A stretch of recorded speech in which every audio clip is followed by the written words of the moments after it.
অবশেষে বৈষম্য বিরোধী ছাত্র আন্দোলনের নেতা গ্রেপ্তার।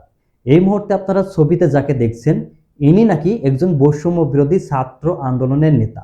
দেখলে তো মনে হয় বাচ্চা একটা ছেলে, গাল চিপ দিলে এখনো দুধ বের হবে। কিন্তু এনার কত বড় হেডাম, কত বড় সাহস, থানায় বসে থানার ওসিকে প্রকাশ্যে হুমকি দিয়েছেন।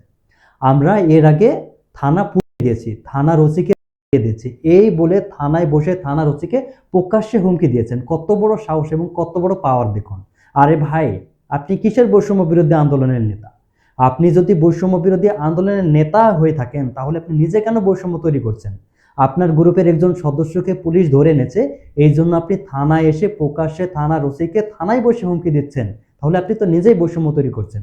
আমার তো মনে হয় আপনি বৈষম্য শব্দটির সঙ্গেই পরিচিত নয়। বৈষম্য কাকে বলে সেটি আপনি জানেন না। আপনি নিজেই বৈষম্য তৈরি করছেন, অথচ আপনি নিজেকে বৈষম্য বিরোধী আন্দোলনের নেতা হিসাবে পরিচয় দিচ্ছেন। আইন সবার জন্য সমান, তাহলে আপনার জন্য কেন কেন এক্সট্রা সুবিধা দেওয়া লাগবে? আইন আপনার জন্যও সমান।